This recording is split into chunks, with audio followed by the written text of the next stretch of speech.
event like you've never seen before on television when it comes to combat sports. These guys are going to do what they always do. And like I said, these guys have been delivering for 10 years, and that's why we're all sitting up here today. Love you, Dana. Thank you. Love you too, man.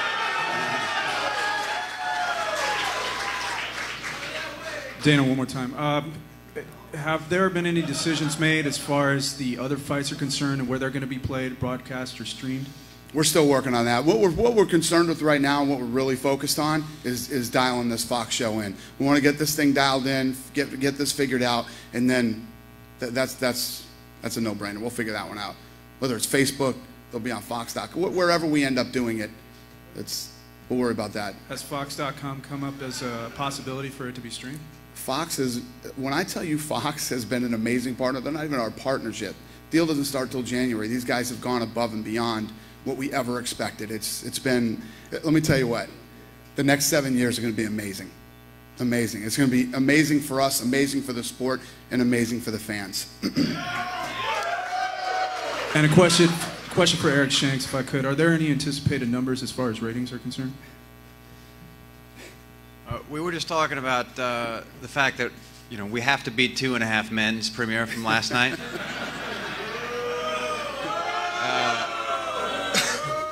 2.5 Men did 30 million viewers. No, look, we're not gonna predict numbers. I will tell you that as of yesterday, the entire fight is sold out from an ad sales perspective. It's sold out like that. From an ad sales perspective, there's still tickets available, I think. Yeah, ad sales. Tickets didn't go on sale yet. Calm down. So the response from the ad sales community has been unbelievable, and we think that is going to carry forward into next season. This question follows with what Eric was just saying for Eric and Dana, and then also for Kane and JDS. How is the advertiser, the sponsors? Are you getting bigger caliber sponsors as fighters? And then as far as the sport goes on Fox, are you getting bigger caliber sponsors? Yeah, no, that's what he just said. He said the ad sales have been unbelievable for this. Right, but yeah. What sponsors? Who's stepping up that wasn't there before? And then for the fighters, are they getting bigger sponsors? Who's with them now that they didn't have before? But that's what's going to happen. That's the evolution of this thing. Obviously, the people who are into MMA, we've lived in this bubble for the last 6 years, and we live in this world of arm bars and chokes, and we know everything about the sport. And when you go to our live event, it feels like it's the biggest thing in the world. But the reality is, there's millions of people out there who've never seen the UFC, don't know anything about the sport. So us getting this Fox deal, it already has taken us to another level. We've gotten more credibility now because we're on Fox with all these big sports leagues. And the fact that these guys are reaching out to these other sponsors and they've had a great response is big, not only for us, but for the fighters too. This will trickle down to everybody. It's a big deal, and yes, it's been great, and it's only going to get better. But I think, yeah, Eric already answered the question. As far as specific guys, I don't think he wants to get into specific sponsors.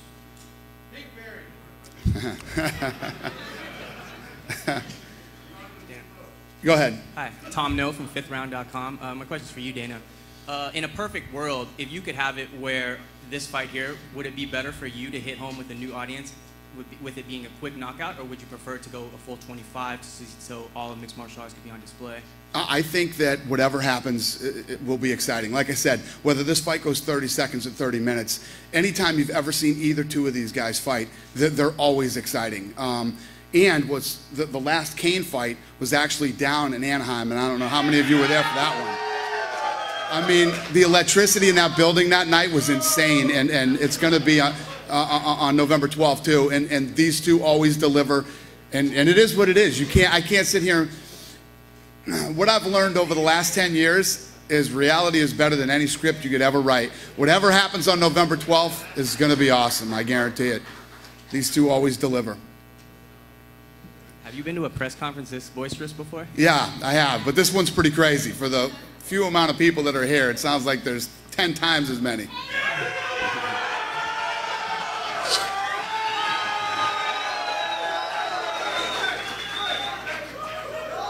Yep. Josh Gross, ESPN.com. Kane, can you talk about Dave Camarillo? We were sitting here waiting for you guys to come out, and on his promo package, you're saying there's never been a heavyweight in the UFC like Cain Velasquez. Do you agree with that? There's never been a heavyweight like you before in the UFC. I don't know. Well, that's the perfect guy. Yeah, there's never been a heavyweight like me ever. But that sounds like Cain. Go ahead, Cain. I don't know what he means by that, but I don't know. I think he means he thinks you're a pretty special fighter. Do you consider yourself special in that way? No, not special at all. You know, I do what I'm asked of. You know, that's go in and train every day, train hard. You know, and that's pretty much it, man. I just try to leave it all out there when I train and when I fight. So. For you and Junior, can you just talk about the next week? You have 8 weeks leading up to the fight now. Can you talk about your training schedule and what you're expecting in terms of putting yourself in a position to be ready for the fight? And Junior, if you could answer that as well. Yeah, right now just 3 days, you know, morning lift, afternoon sparring and jiu-jitsu, and then later on that night technique stuff. So I plan to put myself through that, you know, for the remainder till the fight, and you know, kind of make adjustments as we go on. Can you repeat the question, please? Yeah, your training schedule. You have 8 weeks to prepare. Can you just talk about what you're going to do to get ready, and also you're going to spend most of your camp in Brazil? Are you going back home? Oh yeah, I'm doing my camp in Brazil now. I just came for these promotions, and you know. But I'm getting prepared very well for this fight. You know, I bring a lot. Like the whole Team Nogueira is around me. Big Nog, Little Nog, Anderson Silva. So they are helping me a lot. You know, and I'm feeling great, and I'm in a great shape. And every day I'm feeling like I'm learning more. You know, and getting more skills to be a better fighter. Hey, Dana. Yeah. Clay Guida versus Ben Henderson has been talked about for this card, and if this is a quick fight, is that fight guaranteed to air? We're still talking about that. We're still trying to, you know, traditionally what we have always done is if we have a fight and it's a 2-hour block or an hour block, we try to fit as many fights as we can. Because this is the big, you know, it's the first time ever on Fox and big major, you know, we're kind of working through the bugs on that one. We're trying to figure out what we might do if, you know, if that fight already that fight will have already happened. If it goes quick enough, there's time, you know, we might throw another fight in the slot. We don't know yet. We're still working on it. Is that the co-main event, though, or are you guys still putting it? No, that's the co-main event. Any other fights on the card for the main card? Off the top of my head, I couldn't tell you right now. I've been so focused on this fight and the production for this fight that I haven't been involved in that. Okay, thank you. I got a question for Eric Shanks. What was the first fight you saw that made you think that the UFC could work on Fox? Like when you said, okay, this is something we're going to do. You know, it's, I don't remember the first fight, but, you know, I worked at DirecTV for 5 or 6 years, and being in business with these guys there, I can't tell you how many times, whether it's people inside the business or outside, said, you know what, it's a fad. It's going to plateau, and then it's going to go down. And you know what? Between the guys that they put in the octagon, and Lorenzo and Dana and Frank themselves, it just never has. I mean, this thing keeps on growing. This is, you know, I think the passion and the heart and the soul of the guys leading it, and then, you know, you just look at the quality of the fighters, not just in the octagon, but the quality of the fighters themselves. It's just a sport that we've wanted to be in business with for a long time now, and the opportunity finally got here, and this is it. Well said.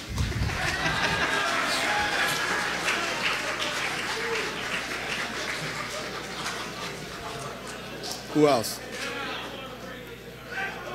Any other questions? No? All right, I'm going to go to the fans. All right, listen, you lunatics. You can't ask me for any tickets. Tickets aren't on sale yet. If you have a question, a serious question, you can ask a serious question. I'll see you on Twitter for tickets. Who's first? Raise your hand. They'll give you a mic. All right.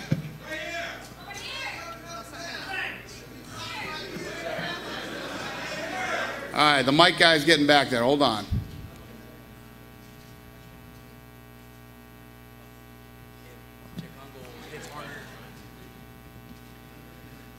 Hey, Dana.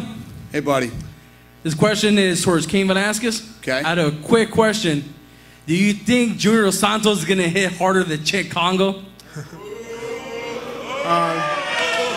Just looking at his past fights, I mean, he definitely is one of the hardest hitters out there.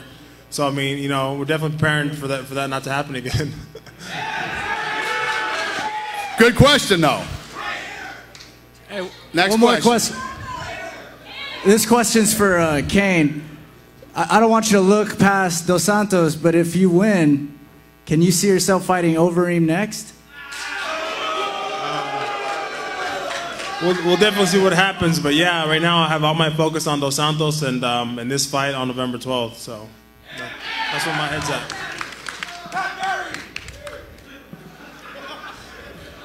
All right, we'll take 2 more fan questions. Hello, Dana. Hey, buddy. Hey, this question's for Cain. Yeah. Best pound for pound. Just ask him, is his wrestling skills going to be key against JDS? Yeah, I think, you know, just I expect to go everywhere in this fight, you know, on the feet, to wrestle, to definitely, you know, be down on the ground for jiu-jitsu. I don't expect this fight to be one, you know, just fought in one style. I see it going, you know, me doing everything. But yeah, I mean, definitely this wrestling has to be key. You know, my boxing has to be sharp. My jiu-jitsu needs to be sharp as well. So everything needs to be well intact for this fight. One more question. Hey, Cain, we all know that you're going to have a big wrestling advantage. What are some other things that you think you're going to need to utilize to beat JDS and also Dana White? Can I take a picture with you after? Yeah, what was the question again? Say it again. Besides wrestling, what other advantages and things you need to utilize do you think you need to pass GDS? I think just that night I need to be you know, a well-rounded fighter. You know, I can't just go out there one style. I need to be well-rounded, and I think that you know, that'll help me to you know, to get the victory. Definitely just be well-rounded that night. All right, great questions, you guys. Thank you very much. What we're going to do now is we're going to get this podium out of here, and I'll square these guys off for photo ops. Thank you very much. Appreciate it.